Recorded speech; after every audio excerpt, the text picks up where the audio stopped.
guys, I'm Missniecytv and I'm here to do a review for Sistas Season 6, Episode 18. The episode picks up where left off and Gary's asking Andy, have they met? Andy's like, yes, we've met.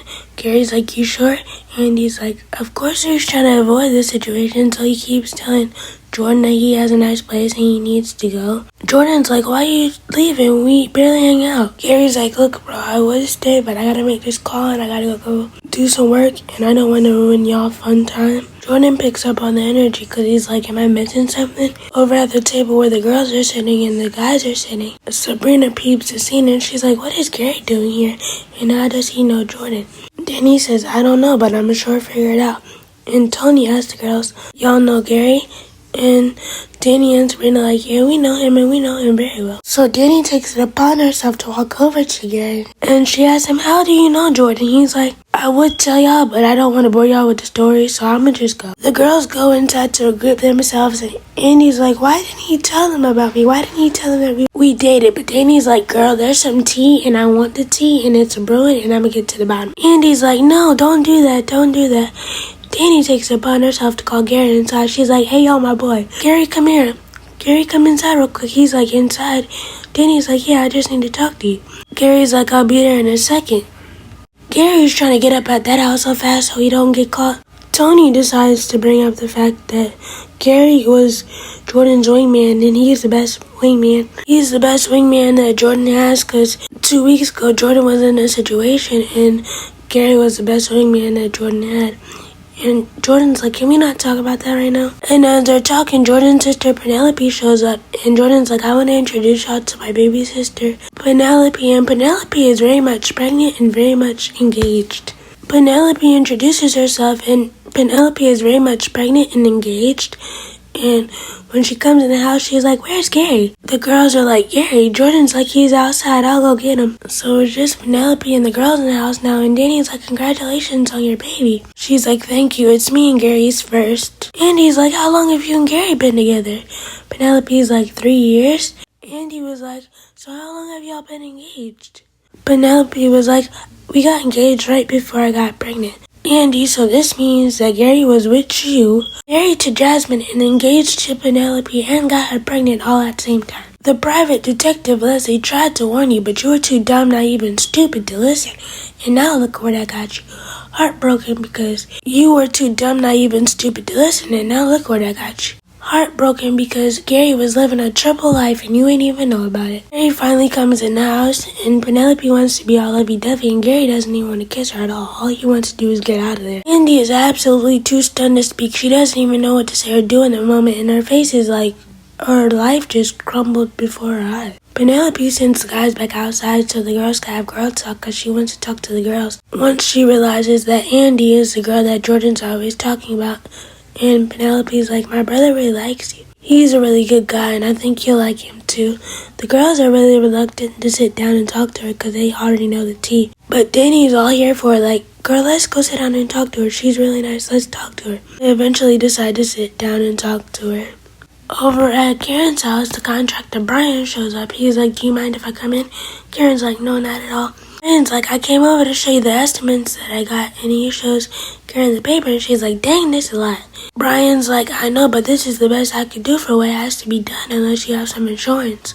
Karen's like, I don't have any insurance. Karen's like, I do have the money, but I'll tell you what. Brian's like, I'll tell you because I can see that you're a single mother and you need help.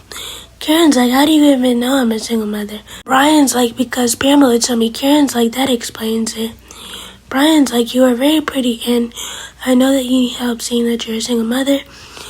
And if you need anything, let me know, because I can give you tips. I can help with clothes and toys. Seeing that I have a lot of children, so that means I have a lot of stuff. I did feel some underlying flirtation going on between Brian and Karen. I wonder how this is going to work out, seeing that Brian is married and he has 7 kids, but this shouldn't mean nothing. We see Karen make a phone call once Brian leaves, and she's calling Pam to ask Pam if she can go to the beauty supply store. And Pam is like, I know you ain't gonna have me running around here like I'm silly. You still have your account at the beauty supply store. And Karen's like, of course I do. Karen's like, I'll text you this list of things that I need. And Pam is like, the list better not be long because I gotta pay for it. And Karen's like, whatever, I'll pay for it. At Calvin and Maurice is getting ready to go out to the A bar to scoop to see if he can get a new man. And Calvin's like, be careful, and are you sure you're ready for all that? Maurice is like, I can't let one bad apple spoil it for the bunch. Then we see Zach and Fatima sitting in the car, and they're outside of Michael's house. Zach is like, are you sure you're okay with me getting him? And Fatima's like, yeah. Zach is like, I just want to do it the right way. Fatima's like, you want me to call Wesley? Zach says, yes, so Fatima calls Wesley, and they have a conversation, and Wesley tells her that he could get Zach to see somebody in the morning, and Zach is like, what does that mean? Does that mean that I could see him in the morning?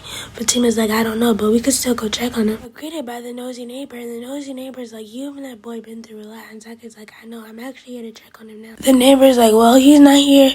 He hasn't been here all day. He might be at the hospital.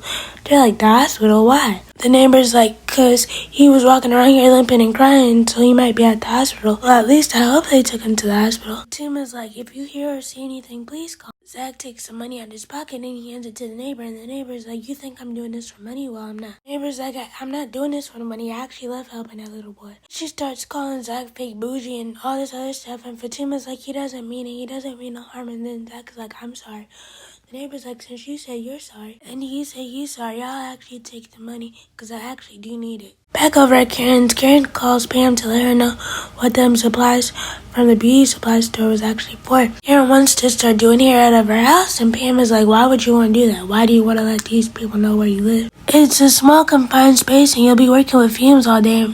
Karen's like, yeah, I know that. Karen's like, I also called you to ask if you could call some guys from the shop and asked them if they could help me build some stuff. Pam is like, you know, all they want to do is hold a curling iron. Pam is like, why don't you call Aaron or Zach? Karen's like, I'm not calling Aaron because he's going to think we're doing stuff again. And I'm not calling Zach. That's a no. Then we see Zach and Fatima sitting in the car because they're outside of the county hospital because they know that Heather doesn't have any insurance, so they thought that she might be there, but she's not. And Zach is like, this is not what I thought my life would be. One mistake, and now I'm out here looking for my son.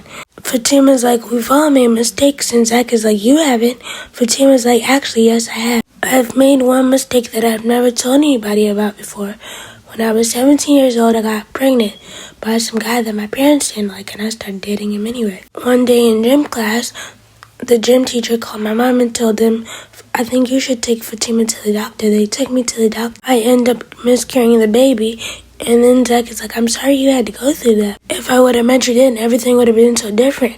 And Fatima's basically like, everything happens for a reason, and we met in our timing. Zach says something along the lines of, when we have our baby, everything will be different. And I'm like, when we have our baby? I thought Fatima was already pregnant. I'm so confused now when it comes to the timeline of these shows. Tyler Perry, you need to get your writing together because you forget what you write. But I honestly thought she was going to tell him about the abortion she had with Ian, and I'm like, she hasn't even told him that yet. Back over at Jordan's house, the girls are sitting on the couch talking to Penelope. And Denny's like, how did you meet Gary? Penelope's like, we actually met on a blind date. Brenda's like, well, how's it going? Penelope's like, it's going wonderful. I got engaged before I found out I was pregnant.